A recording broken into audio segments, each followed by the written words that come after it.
Hello guys, welcome to online school. Today we see chapter 3 Dev of 10th class Hindi. Watch the video from start to end. If you like the video then please like and share. आइए हम chapter 3 देव का solution कर लेते हैं। ठीक है, इसमें हम पहले क्वेश्चन आंसर देख लेते हैं। फर्स्ट क्वेश्चन दिया गया है, कवि ने श्री ब्रज दुल्ह किसके लिए प्रयुक्त किया है और उन्हें संसार रूपी मंदिर दीपक क्यों कहा है। ठीक है, तो इसका आंसर आ जाएगा, देव जी ने श्री ब्रज दुल्ह श्री कृष्ण भगवान के लिए प्रयुक्त किया है। वे समस्त संसार में सबसे सुंदर, सजले, उज्ज्वल और महिमावान है। ठीक है, देव जी ने श्री ब्रज दुल्ह श्री कृष्ण भगवान के लिए प्रयुक्त किया है। वे समस्त संसार में सबसे सुंदर, सजीले, उज्ज्वल और महिमावान है। देव जी के अनुसार जिस प्रकार एक दीपक मंदिर में प्रकाश एवं पवित्रता का सूचक है, उसी प्रकार श्री कृष्ण भी इस संसार रूपी मंदिर में ईश्वरीय आभा का प्रकाश एवं पवित्रता का संचार करते हैं। ठीक है, एवं पवित्रता का संचार करते हैं, अर्थात उनके सौंदर्य की अनुपम छटा सारे संसार को मोहित कर देती है। ठीक है, नेक्स्ट क्वेश्चन देखते हैं। क्वेश्चन नंबर 2, पहले सवये में से उन पंक्तियों को छांट कर लिखिए जिनमें अनुप्रास और रूपक अलंकार का प्रयोग हुआ है। ठीक है, पहले सवयों में से उन पंक्तियों को छांट कर लिखिए जिनमें अनुप्रास और रूपक अलंकार का प्रयोग हुआ है। ठीक है, तो इसका आंसर आ जाएगा, फर्स्ट में दिया गया है अनुप्रास अलंकार। ठीक है, कटी किंकिनी के धुनि की मधुराई में क वर्ण की एक से अधिक बार आवृत्ति हुई है। एक से अधिक बार आवृत्ति हुई है, इसलिए यहाँ अनुप्रास अलंकार है। ठीक है, क वर्ण की एक से अधिक बार आवृत्ति हुई है, इसलिए यहाँ अनुप्रास अलंकार है। ठीक है, सेकेंड पॉइंट देखते हैं। सावरे अंगल से पटपित, सावरे अंगल से पटपित हिये हुल से बनमाल सुहाई। इस पंक्ति में प व ह, इस पंक्ति में प व ह वर्ण की एक से अधिक बार आवृत्ति हुई है, इसलिए यहाँ अनुप्रास अलंकार है। ठीक है, यहाँ अनुप्रास अलंकार है। ठीक है, सेकंड नंबर पे हम देखते हैं रूपक अलंकार। ठीक है, मंद हसी मुखचंद जुन्हाए, मंद हसी मुखचंद जुन्हाए। इस पंक्ति में श्री कृष्ण के मुख की समानता चंद्रमा से की गई है। ठीक है, इस पंक्ति में श्री कृष्ण के मुख की समानता चंद्रमा से की गई है।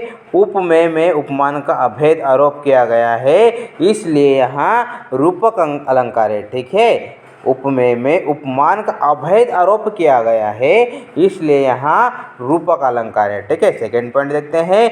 मैं जग मंदिर दीपक सुंदर, मैं जग मंदिर दीपक सुंदर। इस पंक्ति में संसार की समानता मंदिर से की गई है। ठीक है, इस पंक्ति में संसार की समानता मंदिर से की गई है, इसके कारण उपमेय में उपमान का अभेद आरोप है। ठीक है, उपमेय में उपमान का अभेद आरोप है, इसलिए यहाँ रूपक अलंकार है। ठीक है, नेक्स्ट क्वेश्चन देखते हैं।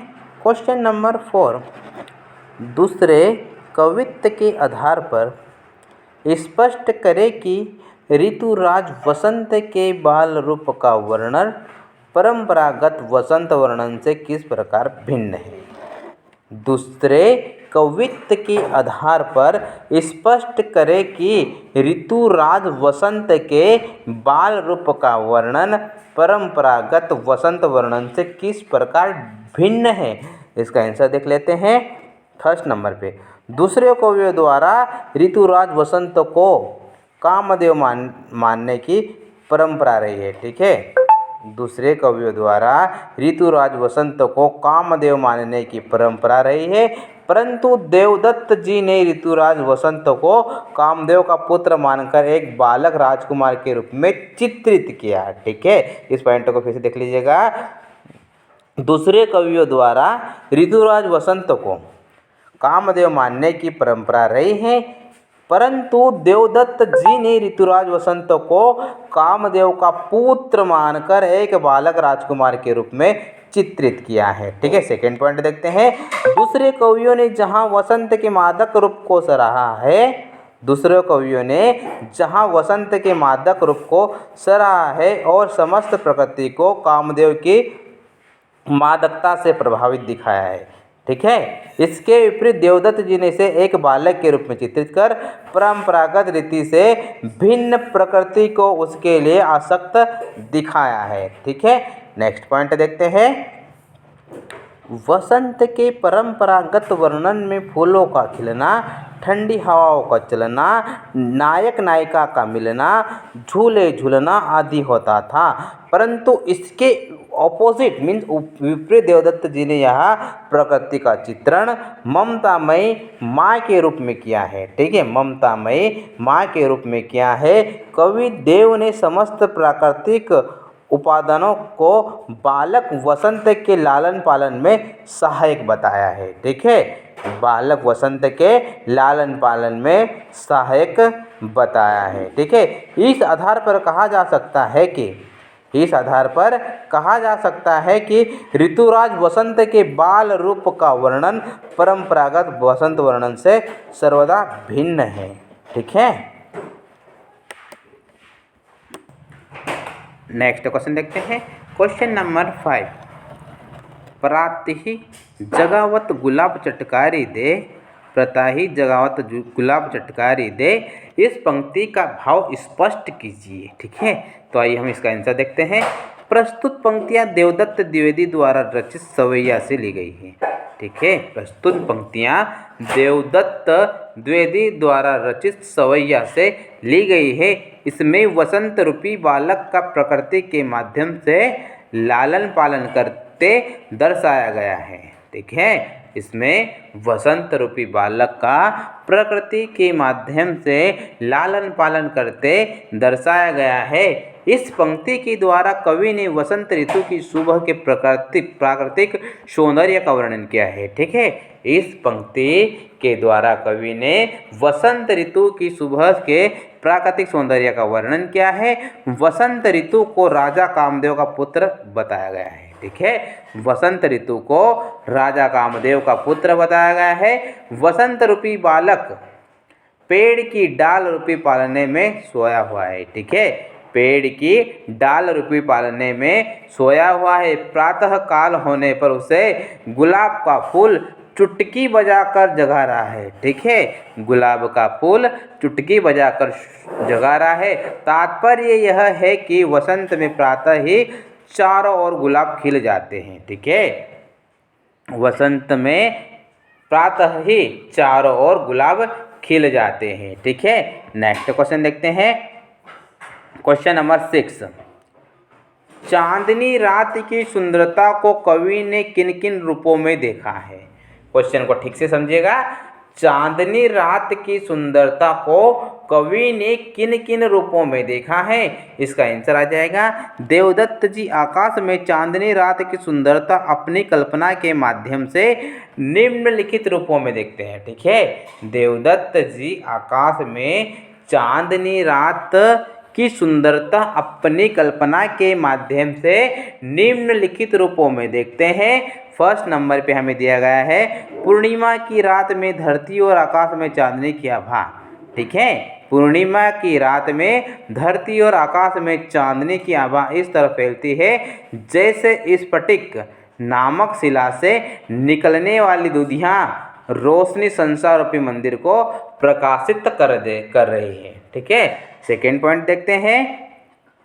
देव की नज़रें जहाँ तक जाती हैं उन्हें वहाँ तक बस चांदनी ही चांदनी नज़र आती है। ठीक है, देव की नज़रें जहाँ तक जाती है उन्हें वहाँ तक बस चांदनी ही चांदनी नज़र आती है। ऐसा प्रतीत होता है मानो धरती पर दही का समुद्र लिलोर ले रहा हो। ठीक है, मानो धरती पर दही का समुद्र लिलोरे ले रहा है। देवदत्त के अनुसार चांदनी रूपी दही का समंदर समस्त आकाश में उमड़ता हुआ सा नजर आ रहा है। ठीक है, थर्ड पॉइंट देखते हैं। धरती पर फैली चांदनी की रंगत, धरती पर फैली चांदनी की रंगत फर्श पर फैले दूध के झाग के समान उज्जवल है।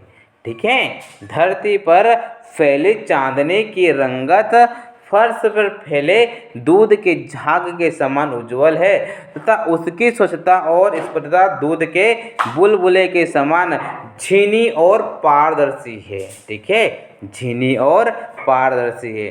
नेक्स्ट पॉइंट देखते हैं। कवि देव जब चांदनी रात में आकाश को निहारते हैं, कवि देव जब चांदनी रात में आकाश को निहारते हैं तो उन्हें ऐसा भ्रम होता है, तो उन्हें ऐसा भ्रम होता है मानो आकाश के तारे नायिका का वेश धारण कर अपनी सुंदरता की आभा को समस्त आकाश में बिखेर रहे हैं। ठीक है, नेक्स्ट क्वेश्चन देखते हैं। प्यारी राधिका को प्रतिबिंब सो लगत चंद, प्यारी राधिका को प्रतिबिंब सो लगत चंद, इस पंक्ति का भाव स्पष्ट करते हुए बताइए कि इसमें कौन सा अलंकार है। ठीक है, इस पंक्ति को हमें स्पष्ट करके बताना है कि इसमें कौन सा अलंकार है। ठीक है, तो आइए हम इसका आंसर देख लेते हैं। चंद्रमा सौंदर्य का श्रेष्ठतम उदाहरण है। ठीक है, चंद्रमा सौंदर्य का श्रेष्ठतम उदाहरण है, परंतु कवि ने राधिका की सुंदरता को चांद की सुंदरता से श्रेष्ठ दर्शाया है। ठीक है, परंतु कवि ने राधिका की सुंदरता को चांद की सुंदरता से श्रेष्ठ दर्शाया है तथा चांद के सौंदर्य को राधिका का प्रतिबिंब मात्र बताया है। कवि कहना चाहते हैं कि राधिका की सुंदरता और उज्ज्वलता अपरंपार है। यहाँ चांद के सौंदर्य की उपमा राधा के सौंदर्य से नहीं की गई है। ठीक है, यहाँ पर चांद के सौंदर्य की उपमा राधा के सौंदर्य से नहीं की गई है, बल्कि चांद को राधा से हीन बताया गया है। ठीक है, बल्कि चांद को राधा से हीन बताया गया है, इसलिए यहाँ व्यतिरेक अलंकार है। ठीक है, यहाँ पर व्यतिरेक अलंकार है, उपमा अलंकार नहीं है। ठीक है, नेक्स्ट क्वेश्चन देखते हैं। Question number 8। तीसरे कवित्व के आधार पर बताइए कि कवि ने चांदनी रात की उज्ज्वलता का वर्णन करने के लिए किन किन उपमानों का प्रयोग किया है। ठीक है, क्वेश्चन को ठीक से समझिएगा। तीसरे कवित्व के आधार पर बताइए कि कवि ने चांदनी रात की उज्ज्वलता का वर्णन करने के लिए किन किन उपमानों का प्रयोग किया है। इसका आंसर देख लेते हैं। कवि ने चांदनी रात की उज्ज्वलता का वर्णन करने के लिए स्फटिक शिला से बने मंदिर का दही के समुद्र का दूध जैसे झाग, मोतियों की चमक का और दर्पण की स्वच्छता आदि उपमानों का प्रयोग कर कवित्व की सुंदरता में 4 चांद लगा दिए हैं। ठीक है, कवित्व की सुंदरता में 4 चांद लगा दिए हैं। ठीक है।